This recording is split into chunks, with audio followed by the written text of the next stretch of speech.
सिंह और आप देख रहे हैं सी न्यूज। सी न्यूज के न्यूज बुलेटिन में आपका स्वागत हो रहा है। अब नजर डालते हैं इस वक्त की बड़ी खबरों पर। उत्तर प्रदेश के जनपद हापुड़ के थाना सिटी कोतवाली क्षेत्र में चोरों का आतंक थमने का नाम नहीं ले रहा है।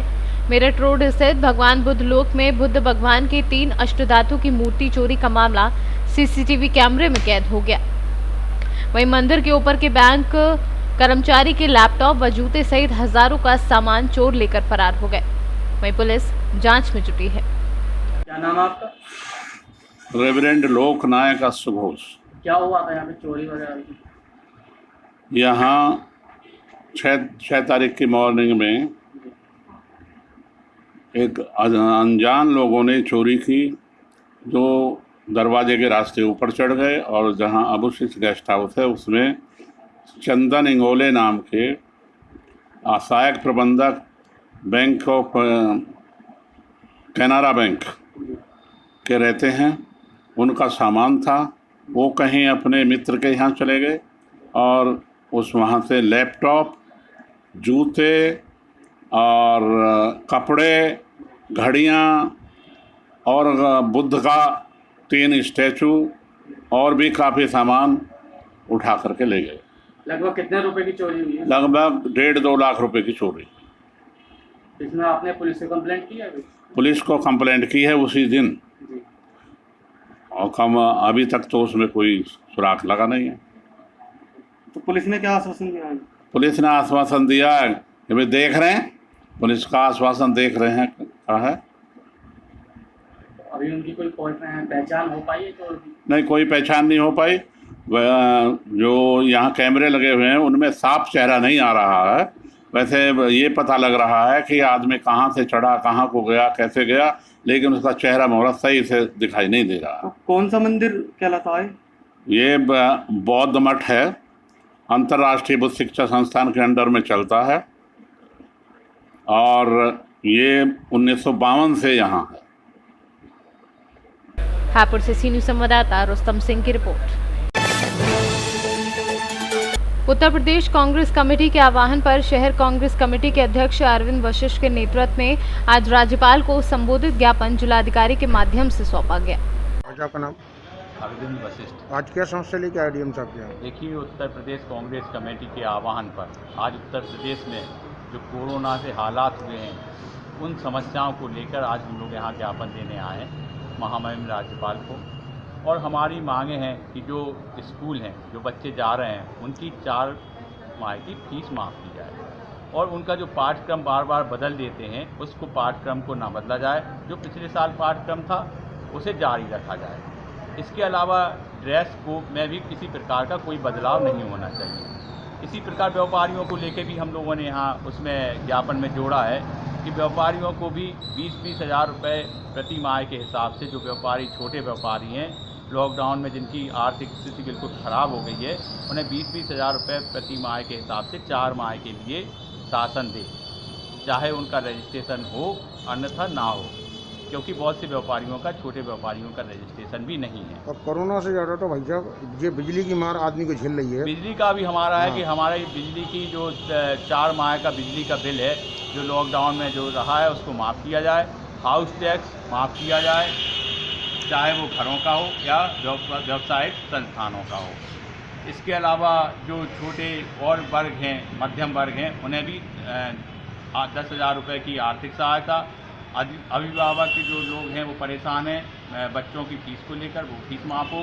इसके अलावा हमारे जो एडवोकेट हैं वो भी घर बैठे रहे हैं लगातार, तो उन्हें भी 10 हज़ार रुपये प्रति माह के हिसाब से 4 माह का उन्हें भी राशि दी जाए, जिससे कि उनके परिवार का भरण पोषण में उन्हें तकलीफ ना हो। आपके साथ कौन कौन लोग उपस्थित रहे? हमारे साथ वरिष्ठ कांग्रेसी राजेंद्र रेजा जी, डॉक्टर विजय भारद्वाज जी और हमारे राजेंद्र शर्मा जी के साथ साथ हमारे बहुत से कांग्रेसजन आज हमारे साथ यहाँ उपस्थित हैं। झांसी से कैमरा पर्सन प्रभात सानी के साथ दीपक चौहान की रिपोर्ट।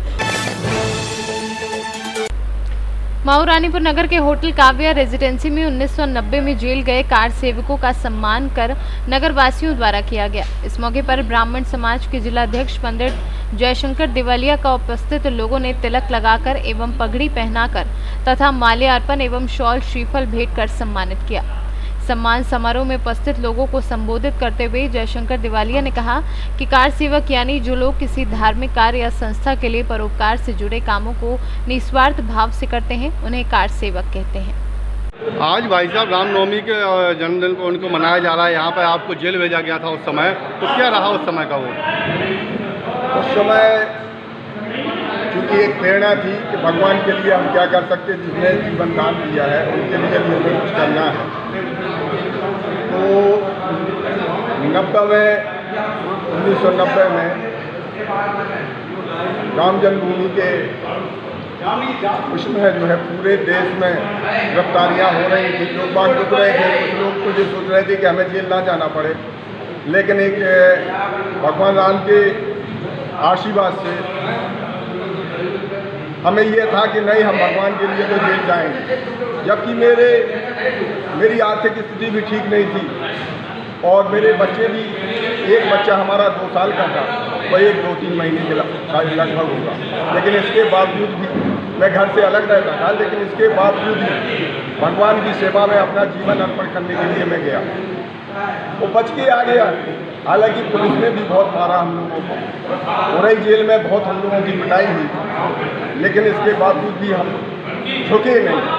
भगवान राम के लिए आज भी नहीं झुकेंगे। अगर आवश्यकता पड़ेगी तो इसी तरह से हम भगवान के लिए फिर से जेल जाने के लिए तैयार। प्रदेश में सरकार की मुलायम सिंह की सरकार बेजा लाठियाँ पड़ी उस वक्त। हम लोगों को तो यही नहीं पता लगता था कहाँ से लाठियाँ चल रही हैं, कहाँ जा रहे हैं, कौन सा हाथ टूट रहा है, कौन सा पैर में चोट आ रही है, कोई नहीं। बस एक ही धुन थी, जय श्री राम। एक ही नारा था कि भगवान राम का मंदिर कैसे बने। आपके साथ मऊरानीपुर से लगभग 35 आदमी थे इस समय। आपको हमारे साथ जो है वकील साहब थे, चौबे जी हमारे, लक्ष्मीकांत चतुर्वेदी वकील साहब, और भी हमारे कई साथी थे, राजू मिश्रा भी था हमारे साथ में, और भी लोग, काफ़ी लोग गए थे। इस समय आपको कैसा एहसास हो रहा है? राम मंदिर का निर्माण हुआ है, राम मंदिर के लिए एक स्वप्न पूरा हुआ है हम लोगों का, जिसके लिए मैंने लड़ाई लड़ी, जिसके लिए हम जेल गए, वो स्वाभाविक है। आज तो खुशी का माहौल है। हम और आए हुए समस्त पत्रकारों का मैं हृदय से धन्यवाद देता हूँ कि आप लोगों ने जो यहाँ आए, मैं सभी का आभारी हूँ। धन्यवाद। मऊरानीपुर से सीनू संवाददाता असलम मोमिन अंसारी की रिपोर्ट। कौशाम्बी के मंझनपुर कोतवाली क्षेत्र में समदा चौराहे पर ओवरलोड बालू लदे डंपर चालक ने साइकिल सवार बाप बेटी को रौंद दिया। इस हादसे में बेटी की मौके पर ही दर्दनाक मौत हो गई और पिता गंभीर रूप से घायल हो गया। सूचना पाकर मौके पर पहुंची पुलिस ने बच्ची का शव को कब्जे में लेकर पोस्टमार्टम के लिए भेज दिया है। वहीं घायल को पुलिस ने इलाज के लिए अस्पताल में भर्ती कराया है। दुर्घटना कर भाग रहे डंपर को पुलिस ने पकड़कर अपने कब्जे में ले लिया है।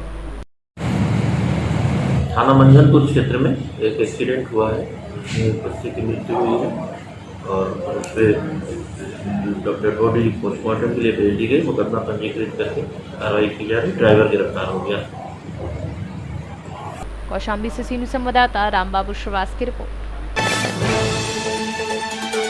2021 पश्चिम बंगाल विधानसभा चुनाव से पहले इस राज्य में दल बदल का खेल शुरू हो गया है। बांकुड़ा जिले में शुक्रवार को ऐसा ही खेल देखने को मिला। 2011 के विधानसभा चुनाव में ताल डंगरा विधानसभा के लिए कांग्रेस के उम्मीदवार अरुण पाठक आज तृणमूल कांग्रेस में शामिल हुए। बांकुड़ा तृणमूल भवन में व क्षेत्र के 550 अन्य परिवारों के साथ तृणमूल कांग्रेस में शामिल हुए। राजनैतिक परिवर्तन, ऐतिहासिक परिवर्तन তার মূল কারিগর কিন্তু মমতা ব্যানার্জি।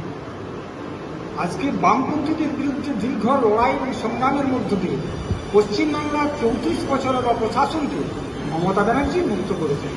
আমরা একজন দক্ষিণপন্থী মানুষ হিসাবে গর্বিত। আমি ব্যক্তিগতভাবে কংগ্রেসের মধ্যে যুক্ত থেকেও আমি বরাবরই মমতা ব্যানার্জির প্রতি শ্রদ্ধাশীল এবং আস্থাশীল ছিলাম। আপনাদের একটা উপমা দিয়ে আমি বলি, আজকে আমাদের জেলা সভাপতি बांकुड़ा से सीनू संवाददाता मोहम्मद शाहजहां अंसारी की रिपोर्ट। आगरा में बाइक सवार 3 युवकों ने पूर्व प्रधान राजू पर हमलावरों ने चलाई गोलियां। पूरा मामला थाना मलपुरा की चौकी के कुआ क्षेत्र के गांव इटौरा का है, जहां देर रात 10:30 बजे के करीब गांव पूर्व प्रधान राजू अपनी गाड़ी से घर वापस जा रहा था। तभी मनोहर धाम गणेश वाटिका कॉलोनी के पास प्रधान की गाड़ी रोककर प्रधान के ऊपर गोली चलाने लगे, जिसमें एक गोली प्रधान के सीधे हाथ के कंधे पर जा लगी, तो वहीं दूसरी गोली गाड़ी के पिछले हिस्से शीशे पर जा लगी, जिससे प्रधान घायल हो गए और गोलियों की आवाज सुन के क्षेत्र के लोग मौके पर पहुंचे। पुलिस को सूचना दी और सूचना मिलते ही कुआं चौकी इंचार्ज विधान सिंह कुशवाहा और थाना मलपुरा थाना अध्यक्ष अनुराग शर्मा मौके पर पहुंचकर सारी घटना का जायजा लिया। क्या नाम है आपका? जी, मेरा नाम राजकुमार सिंह एडवोकेट है। मैं दीवानी कचहरी में अधिवक्ता हूँ। कल 6/8/2020 को रात्रि करीब 10:15 पर मैं अपने भाई को जावित्री देवी हॉस्पिटल डॉक्टर नगेंद्र चार जी के यहाँ से देखकर लौट रहा था। जैसे ही मैं अपने ग्वालियर रोड से अपने गांव के लिंक रोड पर चला, मेरी गाड़ी पर 2 अंडे फेंक दिए गए। मुझको पता नहीं था कि अंडे, मैंने अपने वाइपर चालू कर दिया, जिससे पूरा वो सफ़ेद होगी पूरा शीशा। फिर मैं उतर कर उसको पहुँचने के लिए जैसे ही मैंने गाड़ी रोकी, 4 लोगों ने आकर मेरे बिल्कुल गाड़ी से लगा दी और पता पूछने लगे कि मनोहर धाम कहाँ है। मैं शीशा खोला, उक्त लोगों ने मेरे सिर पर एक 315 बोर का कट्टा तान दिया। मैं उसको कट्टे को बचाने के लिए एकदम चिल्लाया और हाथ मैंने ऊपर कर दिया। मेरे हाथ को चीरती हुई गोली पीछे के शीशे को तोड़ती हुई निकल गई। मैं निकल कर भाग कर चीखता चिल्लाता गिरता पड़ता हुआ भागा। मौके पर लोग आ गए, ये लोग भाग गए। फिर मैंने अपने फ़ोन से अपने घर वालों को और चौकी इंचार्ज ककुआ श्री विधान चंद्र कुशवाहा जी को फ़ोन किया। वो अपनी निजी गाड़ी से मुझको अस्पताल ले गए और मेरा इलाज कराया। इस मामले में मैंने थाना मलपुरा में मुकदमा अपराध संख्या 268/2020 अंडर सेक्शन 327 की मुकदमा दर्ज किया गया है। आगरा से सी न्यूज़ संवाददाता देवेंद्र कुमार की रिपोर्ट। जिला बुरहानपुर में हर साल की तरह इस साल भी 1 अगस्त से 7 अगस्त तक विश्व स्तनपान दिवस का कार्यक्रम मनाया गया। जिला बुरहानपुर के ग्राम पंचायत पातोड़ा गांव में गांव की सभी महिलाओं को एकत्रित कर विश्व स्तनपान कार्यक्रम की जानकारियां जुटाई गई, जिसमें जानकारी देते हुए आंगनवाड़ी क्रमांक 5 भूलना की कार्यकर्ता योगिता महाजन ने बताया कि इस कार्यक्रम को जारी रखने के लिए 1 अगस्त से 7 अगस्त तक समापन के इस समय हमने सभी महिलाओं को स्तनपान की जानकारियां उपलब्ध कराई। बताइए मैडम, आपने आज क्या कार्यक्रम किया आपके आंगनवाड़ी केंद्र? सर, आज 7 अगस्त है और आज 7 अगस्त के दिन हमने स्तनपान सप्ताह का समापन करते हुए गर्भवती धात्री महिलाएं एवं 0 से 6 साल के बच्चों की माताओं को बुलाया था और उन्हें स्तनपान के बारे में विशेष जानकारी दी। उन्हें बताया गया है कि स्तनपान यानी जैसी महिला धात्री प्रसव होता है तो 1 घंटे के अंतर बच्चों को अपना पीला गाढ़ा दूध पिलाए, जिससे बच्चों को बहुत सी बीमारियों से उसकी सुरक्षा होती है। और पहला टीका और 6 माह तक केवल स्तनपान कराए, कुछ भी जड़ी बूटी ना दे, केवल स्तनपान ही कराए, पानी भी नहीं। और 6 माह के ऊपर होने पर स्तनपान के साथ साथ ऊपरी आहार भी दे, इसकी समझाइश दी गई। कितनी महिलाएं यहाँ पर उपस्थित रही? यहाँ पे गर्भवती महिलाएं थी 15, धात्री महिलाएं थी 20 और अन्य महिलाएं थी 25। उन सबको हमने समझाइश दी गई और हम यह कार्यक्रम 1 अगस्त विश्व स्तनपान सप्ताह मना रहे हैं और आज उसका समापन किया 7 अगस्त को। कब स्टार्ट किया था अपनी प्रोग्राम कार्यक्रम? 1 अगस्त को सर। आज कितनी महिलाएं थी यहाँ पर? आज टोटल महिलाएं 30 थी सर। क्या नाम आपका? योगिता जगदीश महाजन, ग्राम भोलाना, पातोंडा। बुरहानपुर से सी न्यूज़ संवाददाता फिरोज खान की रिपोर्ट। एटा में एसडीएम अरुण कुमार का जलेसर तहसील में एसडीएम के पद पर 1 साल 7 माह का कार्यकाल लगभग पूर्ण किया गया। एसडीएम अरुण कुमार ने लॉकडाउन के दौरान आमजन की सुरक्षा हेतु दिन रात एक किए। विदाई समारोह को समस्त व्यवस्थाएं तहसीलदार राकेश कुमार त्यागी ने की। विदाई समारोह में जिले से SDM Aliganj PL Maurya, SDM सदर अब्दुल कलाम, वर्तमान SDM SP Verma, CO Ramniwas Jalesar व समस्त स्टाफ इस विदाई समारोह में मौजूद रहा। एटा से सी न्यूज़ संवाददाता राघवेंद्र अग्रिया की रिपोर्ट। उत्तर प्रदेश के जनपद हापुड़ पुलिस जहां क्राइम को रोकने के लिए हमेशा तत्पर है, वहीं लगभग प्रतिदिन क्राइम पर अंकुश लगाने के लिए अपराधियों की धरपकड़ जारी रखती है। तो उसी प्रकार जनपद हापुड़ की पुलिस लोगों को जान बचाने के लिए महत्वपूर्ण योगदान देती है। बता दें, ऐसे ही एक मामला जनपद हापुड़ के गढ़ मुक्तेश्वर से सामने आया है, जहां गढ़ मुक्तेश्वर में डायल 112 पर तैनात एक पुलिस के जवान ने अपने दिमाग का सही इस्तेमाल करते हुए एक युवक को आत्महत्या करने से बचा लिया। मुझे तुम्हारे मोड़ लगा? हाँ। अब तो नहर में क्यों लटक रहा था? नहर की बता पूरी लटक रहा मैं। अंकुर मुझे टॉर्चर कराया, हम हुई थे वो भी मैं टॉर्चर कर रहा। अंदर निकल लेते फिर मर जाता, मर गया था। वो दोनों टॉर्चर करते हैं मेरे को, अब वो मुझे टॉर्चर न करता। वो मोना है हमारा। चलो। वहीं इसके बाद लोगों ने डायल 112 पर तैनात राहुल कश्यप चतुराई की जमकर तारीफ की है। हापुड़ से सी न्यूज़ संवाददाता रुस्तम सिंह की रिपोर्ट। बता दें, थाना गढ़ कोतवाली क्षेत्र में बच्ची को बाइक पर अपहरण कर ले जाने की पुलिस को सूचना दी गई थी। गढ़ कोतवाली पुलिस ने तत्काल संज्ञान लेते हुए मुकदमा दर्ज कर लिया था। वहीं मौका मुआयना कर जाकर पुलिस ने जांच करते हुए एसपी संजीव सुमन व एएसपी सर्वेश कुमार मिश्रा के द्वारा 8 जांच टीमों का गठन कर अपहरण कर बच्ची का पता लगाने की कोशिश की जा रही है। वहीं आज सुबह अपहरण बच्ची को गढ़ कोतवाली क्षेत्र में बदमाश फरार हो गए। वहीं पुलिस ने बच्ची को सरकारी अस्पताल हापुड़ जाकर मेडिकल उपचार देकर बच्ची को घर भेज दिया। गढ़ कोतवाली क्षेत्र में घटना हुई है, बच्ची गायब हुई थी, फिर बेहोशी हालत में जंगल में मिली है। क्या है मामला, क्या पुलिस ने इसमें कार्रवाई की है? सोमवार द्वारा कल थाना गढ़ मित्र पर एक सूचना दी गई कि उसकी लड़की को अज्ञात व्यक्ति द्वारा मोटरसाइकिल पर बहला फुसलाकर ले जाया गया है। इस सूचना पर तत्काल मुकदमा पंजीकृत कर दिया गया है और मौका मुआयना सभी जनपदीय वरिष्ठ पुलिस अधिकारियों द्वारा किया गया है। इसमें कुल 8 टीमों का गठन किया गया जो रात भर सर्च ऑपरेशन में लगी रहीं। इसके अतिरिक्त डॉग स्क्वाड और एफएसएल की टीम भी इसमें लगाया गया और लड़की की बरामदगी पुलिस द्वारा आज प्रातः की गई है। लड़की को चिकित्सीय परीक्षण हेतु भेज दिया गया है। अज्ञात अभियुक्त की तलाश है, कुछ संदिग्धों से पूछताछ भी की गई है तथा आने जाने वाले सभी संभावित रास्तों पर जो भी सीसीटीवी लगे हुए हैं उनके फुटेज भी खंगाले जा रहे हैं और अभियुक्त का स्केच तैयार कराकर उसकी तलाश कराई जा रही है। मेडिकल रिपोर्ट के आधार पर इसमें अग्रेतर विधिक कार्रवाई की जाएगी। हापुड़ से सी न्यूज़ संवाददाता रुस्तम सिंह की रिपोर्ट।